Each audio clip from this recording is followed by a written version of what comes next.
Bagaimana cara agar doa segera terkabul, serta bagaimana cara menenangkan pikiran dan hati yang sedang kacau. Terima kasih. Semoga Allah berikan ketenangan kepada Anda dan memberikan jawaban dari doa terbaik yang disampaikan. Di sini ada 3 persoalan ya.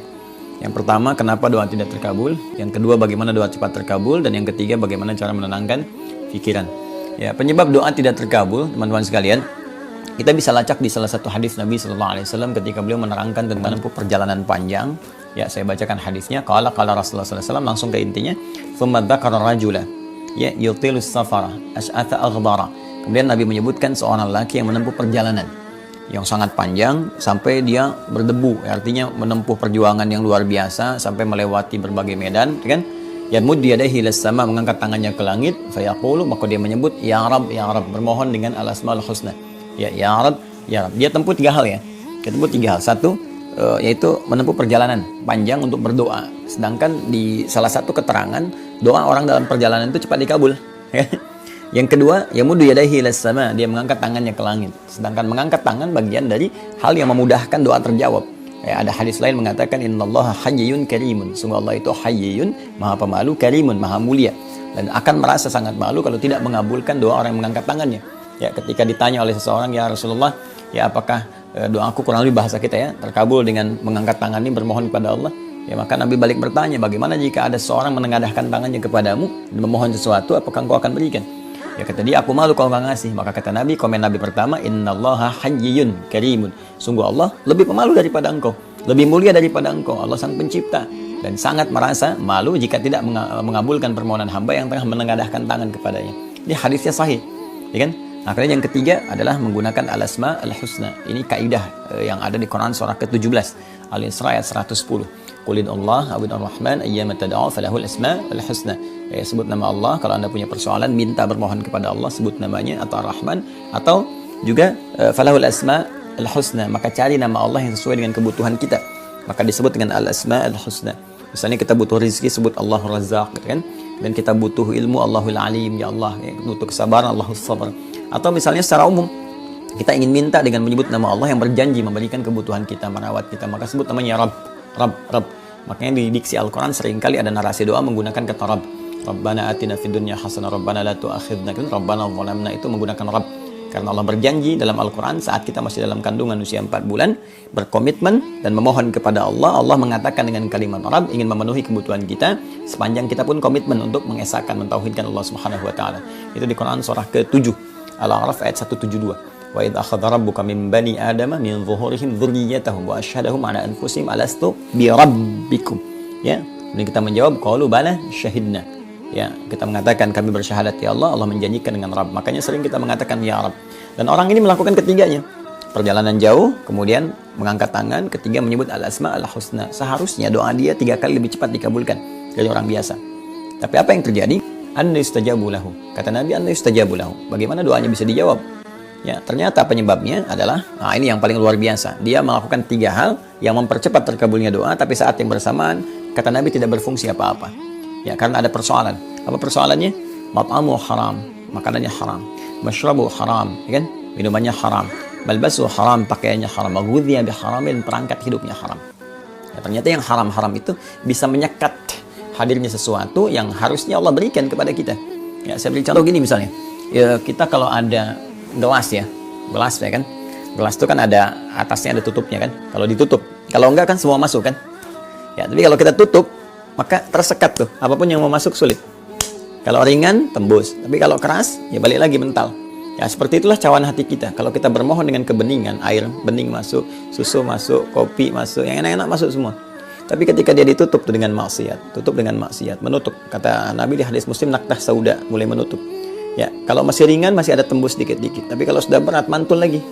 Nah, maksiat ini, perbuatan dosa ini, itu yang menghambat kebaikan itu masuk dalam diri kita. Sedangkan Allah itu thayyibun, innallaha thayyibun la yaqbalu illa thayyibah. Allah itu maha baik, ya, tidak menerima kecuali dari yang baik-baik, dan tidak sampai kepada kita pun anugerah Allah karena Allah maha baik, gak akan menyatu dengan yang kotor. Ya, jadi harus kita bersihkan dulu, harus dihilangkan dulu yang kotor-kotornya ini. Ya, karena itu maksiat, harta haram, ya kan? Makanan haram dan sebagainya itu tidak sangat sulit untuk mendatangkan jawaban dari doa, termasuk juga hidayah. Hidayah itu Allah berikan, cuman mental kadang-kadang. Ini yang menyebabkan telinga dengar adzan nggak peka, Lihat orang sholat nggak ada getaran, gitu kan, yang tembus ke dalam jiwanya.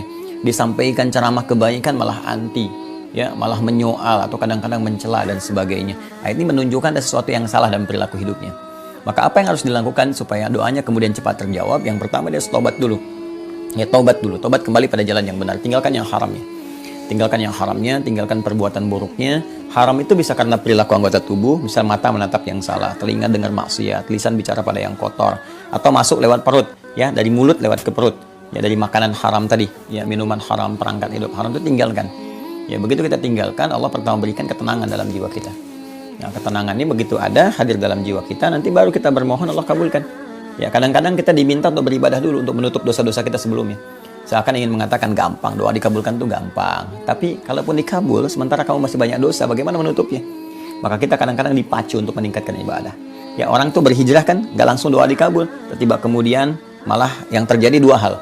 Ya, satu dilatih untuk ibadah dulu, rajin dulu tahajudnya, rajin puasanya dulu. Terus tiba-tiba ada yang hilang. Ya, ke masjid mau tobat pulang hilang sendal. Ya, boleh jadi ya di sendal itu mungkin ada sebagian dulu yang kotor. Bukan di sendalnya, mungkin di harta yang lainnya.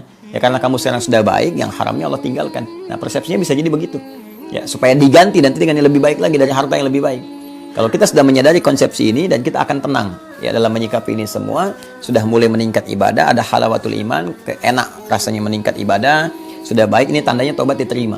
Jadi yang jelek-jelek tadi ditinggalkan, maksiat sudah nggak mau dilakukan lagi dari mata sampai dengan ujung kaki, ujung kepala sampai ujung kaki, kita tinggalkan.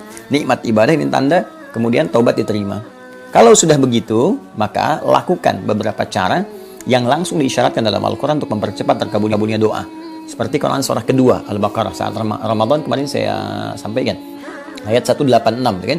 Wa idza sa'alaka 'ibadi 'anni fa inni qarib ujibu da'watad da'i idza da'an falyastajibu li wal yu'minu bi la'allahum yarshudun. Muhammad SAW, jika ada hambaku bertanya padamu mencari-cari aku. Ya, hamba di sini ada dua kemungkinan. Bisa hamba yang dimaksudkan hamba yang saleh, seperti Allah firmankan di surah Al-Furqan itu, wa ibadur rahmanil ladzina yamshuna 'alal ardi hauna, itu hamba yang saleh. Wajar dia mencari Allah, mendekat untuk meningkatkan ibadah. Ada. Yang kedua hamba yang salah, yang di surah Az-Zumar itu, surah 39 di ayat 53. Ya, wa qul ya ibadiyalladzina asrafu 'ala anfusihim la taqnatu birahmatillah. Katakan Muhammad SAW pada hamba-hambaku yang banyak berbuat salah dalam hidupnya, dia jangan putus asa dari rahmatku. Sepanjang dia mau kembali kepadaku, aku terima dia. Innallaha la yaghfiru dzunuba jami'a. Ya, innallaha yaghfiru dzunuba jami'a. Allah akan ampuni dosa-dosanya. Sungguh Allah akan mengampuni seluruh dosa dia sepanjang dia mau bertobat kepada Allah. Ya, maka apa yang harus dilakukan? Dua hamba ini ketika mencari Allah, yang satu meningkatkan amal saleh, yang kedua tobat dari salah. Ya, begitu dia bertobat, selesai itu tadi, maka apa yang harus dia kerjakan? Kata Allah langsung dijawab sebelum bertanya. Uji budang watad da'i. Pasti mau minta, pasti mau doa. Yang soleh minta surga, kan? Yang salah minta penerimaan tobat, minta rahmat, minta kebaikan, minta rezeki, minta macam-macam. Kata Allah, uji budak wa tadda'i idza da'an. Aku pasti akan jawab semua doa-doa hambaku, baik sekarang, nanti, ataupun saat dia kembali kepadaku. Kalau belum itu layak untuk dia dapatkan di dunia, Allah akan berikan di akhirat. Allah mengabulkan apa yang dibutuhkan, bukan apa yang diinginkan. Kadang bukan kebutuhan kita sekarang, kadang nanti apa yang kita harapkan itu Allah berikan sesuai dengan aspek yang bisa meraih kemaslahatan untuk kehidupan kita. Maka kalau ingin cepat dikabulkan, ya, falyastajibu li, maka cepat respon seruanku, kata Allah. Ya, kita menuntut hak dari Allah, tapi hak Allah nggak kita selesaikan. Maka kalau kita pengen cepat dikabulkan, cepat pula respon surat Allah. Secepat kita merespon, secepat itu pula Allah memberikan jawaban kepada kita. Karena itu Allah uji dalam sehari, ya, diseru kita oleh Allah lewat suara muadzin salat misalnya. Ya, coba direspon nggak? Nah, sekarang biasakan. Zuhur respon, asar respon, maghrib respon, isya, subuh, bahkan kalau bisa lebih cepat merespon. Subuh 4.35, ya, Anda siap-siap dari jam 4 misalnya, kan? Nah, itu ketika Anda menyiapkan lebih dari semestinya, dituntut 4:30, tapi jam 4 siap-siap, maka Allah pun akan berkenan mengabulkan lebih cepat dari apa yang Anda bayangkan. Jadi kalau ingin cepat doa dikabulkan, latihan meningkatkan amal soleh, itu kuncinya. Ya, amal soleh itu kalau ditingkatkan takwa namanya. Takwa itu latihan untuk meningkatkan amal soleh, sehingga ada hasil kedekatan dengan Allah. Makanya turunan takwa itu amal soleh. Dzalikal kitabul raiba fihi hudal lil muttaqin. Siapa muttaqin? Orang takwa. Alladzina yu'minuna bil ghaib wa yuqimunas shalah, latihan salat. Wa mimma razaqnahum yunfiqun, latihan infak. Walladzina yu'minuna bima unzila ilaik, latihan interaksi dengan Al-Qur'an. Nanti kalau takwanya meningkat, termasuk saat puasa kemarin, kan ujungnya takwa. Ya ayyuhalladzina amanu kutiba alaikumusiyam kama kutiba alal ladzina min qablikum la'allakum tattaqun. Takwa kan? Nah, kalau takwa sudah meningkat, apa yang terjadi? Nah, konsepnya di Quran surah 65. Ya, di akhir ayat kedua sampai ketiga. Wa may yattaqillaha yaj'al lahu makhraja wa yarzuqhu min haitsu la Yahtasib. Siapa yang bisa meningkatkan takwanya, Allah berikan jalan keluar, solusi dari setiap persoalan yang dihadapi. Bahkan terkait rezeki didatangkan dari sisi yang tidak dia duga. Sampai nanti kalau masuk ke ayat keempat selanjutnya, wa may yattaqillah yaj'al lahu min amri yusra. Kalau dia bisa meningkatkan lagi, maka semua sisa aktivitasnya dimudahkan oleh Allah. Mudah. Ya, wal yu'minu bi. Tapi harus yakin, kembali ke Al-Baqarah 186. Harus dilakukan dengan iman. Jadi ada orang bekerja kebaikan tidak dengan iman, ada yang dengan iman. Yang dengan iman itu lakukan karena Allah. Semua niat lillah, karena Allah perintahkan. Jangan cuma mengejar target dunia. Ya, saya bangun relasi baik pada dia supaya punya akses ke sini, punya kedudukan bisa terangkat. Motifnya hanya cari perhatian manusia gitu kan. Nah, kalau itu ya nggak ada bedanya dengan yang nggak beriman. Banyak yang belum beriman pun, yang belum beriman banyak begitu. Ya, istilah manusia cari muka dan walaupun mukanya udah kelihatan. Ya, cari perhatian dan sebagainya. Lakukan karena Allah. Itu ihsan namanya. Di hadis Muslim, nomor hadis ke-8, "Ta'budallaha ka'annaka tarahu fa illam takun tarahu fa innahu yarak." Ya, maka kembali ke Quran surah ke-2 ayat 186, la'allahum yarshudun. Nanti kalau mereka sudah menyadari itu semua, sudah merasakan kenikmatan, mereka akan mendapatkan kenyamanan dan petunjuk dari Allah. Baru bisa membedakan, oh ini nikmatnya ibadah, nikmatnya doa dikabulkan. Jadi satu taubat dulu, yang kedua tingkatkan amal saleh, terus lakukan dengan yakin iman kepada Allah, dan lihat nanti perubahan apa yang terjadi. Ya. Dan yang terakhir, bagaimana menenangkan pikiran dan hati yang sedang kacau. Baik, saya ambil ke sisinya dulu ya, ke sisi ketenangannya dulu. Quran surah 13 ayat 28. Gak ada cara lain menenangkan jiwa kecuali dengan zikir. Ala bidzikrillahi tatma'innul qulub. Kata Allah, ketahuilah, yakinkan pada dirimu dengan meningkatkan zikir kepada Allah, itu akan berdampak pada ketenangan hati. Zikir itu segala aktivitas yang mengingatkan kita dengan Allah. Ya, karena itu doa itu disebut zikir. Quran surah ke-7 ayat 205. Wadhkur rabbaka fi nafsika tadarruan wa khifatan wa dunal jahri minal qaul. Ayo kamu berdoa kalau punya masalah, sebut nama Allah. Tapi segenap jiwamu, dengan cuma di lisan, segenap jiwamu dengan khusyuk, dengan penuh harap. Makanya saat berdoa kita cenderung tenang, walaupun solusi belum datang pada saat itu, tapi ketenangan ada. Karena tertumpahkan apa yang dirasakan, ya keluar dari keadaan jiwa kita. Maka tapi minta sepenuh jiwa supaya merasa lebih nyaman. Ya, kemudian baca Quran itu zikir. Quran surah 15 ayat 9. Inna nahnu nazzalna dzikra wa inna lahu lahafidhan. Kami telah turunkan Al-Quran sebagai zikir. Jadi kalau sedang tidak tenang, ya alih-alih melakukan hal yang tidak positif, lagi bikin status yang nggak jelas, lebih baik wudu, buka mushaf, ada kiblat, itu ada ketenangan. Ya, kemudian ya kalimat thayyibah, sebut misalnya subhanallah, alhamdulillah, zikir, Allahu akbar, astagfirullah, istighfar, rabbana la tu'akhidna in nasina wa akhtana, ya rabbana zalamna anfusana, ya rabbana, misalnya apa yang kita bisa sampaikan, mohon kepada Allah dengan zikir-zikir terbaik, atau subhanallah, alhamdulillah, Allahu akbar, istighfar, astagfirullah. Nah, itu termasuk zikir. Quran surah keempat ayat 103. Fa idza qadaytumus salata fadhkurullah. Jika Anda telah tuntas mengerjakan salat, berzikirlah kepada Allah. Kita ucapkan subhanallah, alhamdulillah, Allahu akbar. Itu memberikan ketenangan pada jiwa. Boleh saat gelisah pun kita sampaikan itu. Dan puncaknya salat.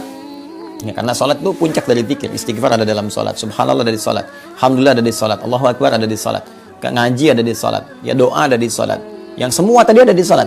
Ya, makanya ketika Anda menunaikan salat itu bagian dari zikir. Quran surah ke-20 ayat 14. Innani anallahu la ilaha illa ana fa'budni wa aqimis salata li dzikri.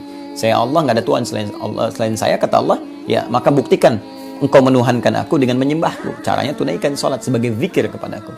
Jadi ambil wudu, kemudian setelah itu kita salat, kalau bisa ke masjid, salat 2 rakaat tahiyatul masjid, ya, atau misalnya salat wudu sesuai misalnya waktunya, bisa duha atau yang lain, tunaikan dan penuh harap kepada Allah. Itu cara terbaik untuk menenangkan jiwa.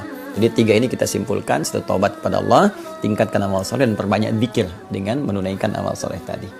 Nah, semoga dengan itu insya Allah terlengkapi dan diberikan kemuliaan oleh Allah Subhanahu wa taala.